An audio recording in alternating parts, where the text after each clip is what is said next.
Welcome to my journey to find the worst pay-to-win game ever. And today, I'm going to be talking about Star Wars: The Old Republic. And before you say, oh, but this is a subscription game, that's not what Steam says right down here. Free to play. This game definitely has some pay-to-win that I need to highlight and show you, especially since it calls itself a free-to-play game. Before you crucify me in the comments, because you're probably already typing a really angry thing, I did spend a lot of time with this game. It's one of my favorite MMOs. Highly recommend playing it at least once just to see the story, because the story is so good. It has actual choices of dialogue and stuff. It's similar to what you would see in a normal Bioware game. Maybe not as in depth with the choices, but it still has it, and that's the good thing. And it's fully voiced, so no reading, no stupid crap like in Final Fantasy 14 where they force you to read every single dialogue, and then it's like, oh, one cutscene actually has voice acting, so I could finally sit back and not have to worry about reading, you know, for like 2 seconds, and then it goes right back to reading again. At least you don't have to worry about that with the Star Wars: The Old Republic. So that's the great thing about this game. And as far as playing it for free, you could totally play this game for free, at least for the starting part, like the main storylines of each character, which you have tons of different opportunities to have lots and lots of story, because you got each individual light side and also dark side path. So as far as the base of this game, you can play it for free and enjoy a lot of it. The biggest bummer is that the game doesn't become an actual MMO until you spend money in this game. So let me show you exactly what I mean by this. First of all, since this game is primarily supposed to be a subscription game, there's a lot you're going to be missing out on if you don't subscribe to the game. SWTOR made a breakdown of all the restrictions that free-to-play players have, so you can definitely check this out. I'll leave a link in the description for this. The expansions, you will need to subscribe to get access to them. That should be a no-brainer, and that's perfectly fine.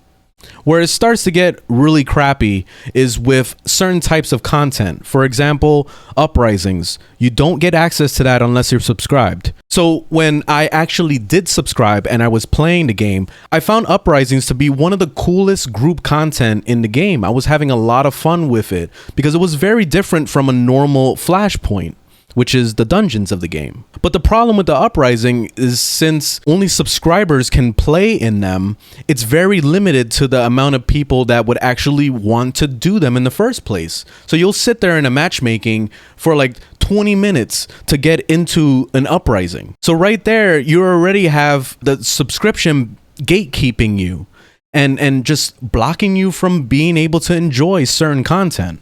Another thing is that your character will be capped at level 60 as a free-to-play account. So until you subscribe, you won't unlock the true endgame and true max level of the game, which is level 75.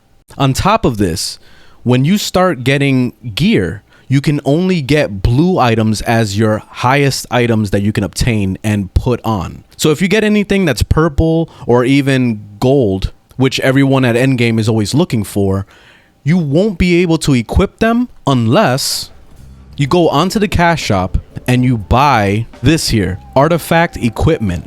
This allows your one character to be able to equip higher level equipment. So they can go to purple and to gold, and you can be able to equip that. That's 1,200 points. Let's see how much that equates to in the game.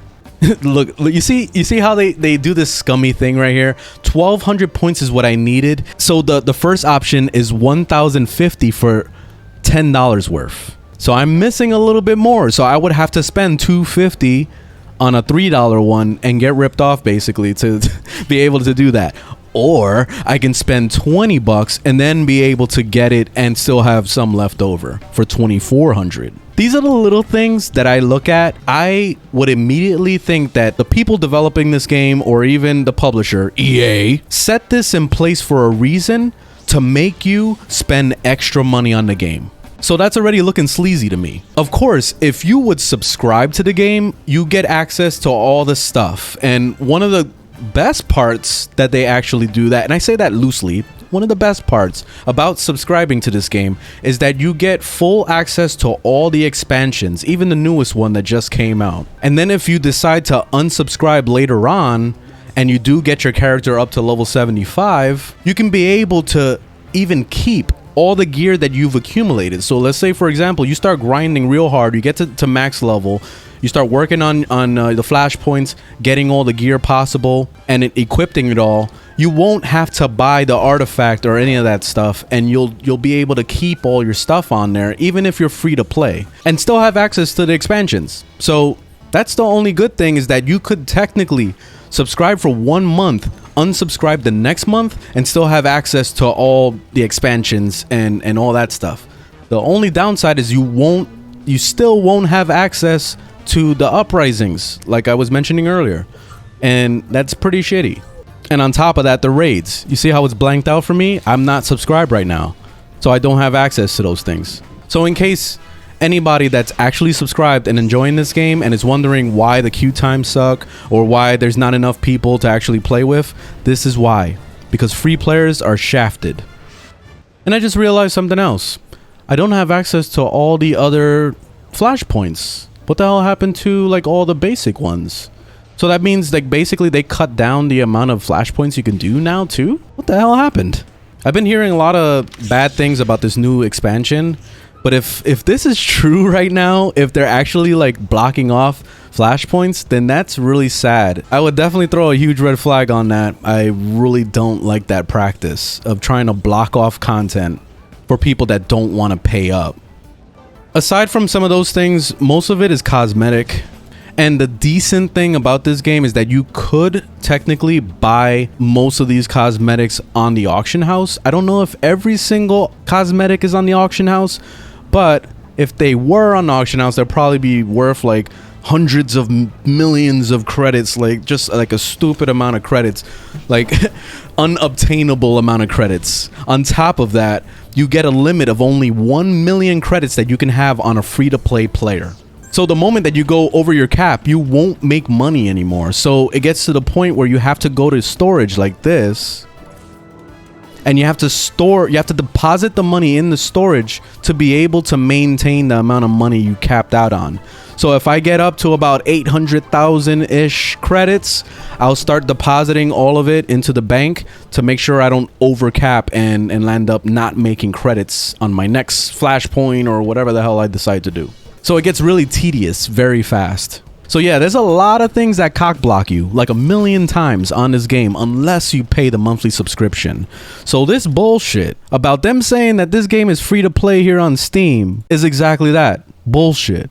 Basically all it is just like a little sample, and you got somebody that just comes up to you and says, hey, here's a little whiff of that. And then you get addicted, and then you gotta pay up to enjoy that shit. That's basically what Star Wars The Old Republic is. So at the end of the day, I definitely recommend trying this game and seeing what you think of it. If you love it, you can go ahead and subscribe, and you wouldn't have to worry about all the stuff I mentioned on the cash shop other than cosmetics. But if you decided to play this game completely for free, good luck. You're gonna be spending money eventually. Because if you want to get into the expansion packs, you need to spend at least minimum $15 for one subscription, so you can be able to have full access to all the stuff, like getting your characters to max level and also being able to go into these expansions. Once you start making alts though, it could be a different story. I don't know for sure, because I actually leveled up all my alts during that month. So I speed run basically to get to endgame on each of my alts to gear them out, get them prepared before I unsubscribed, you know? And that's basically the way you got to play this game if you want to play this game for free but still reap all the benefits of it. Gotta find that loophole. But anyway, that's all I have to say about Star Wars The Old Republic. And thanks for watching. Leave a thumbs up if you liked the video, thumbs down if you didn't, and I will see you guys in the next one. Later.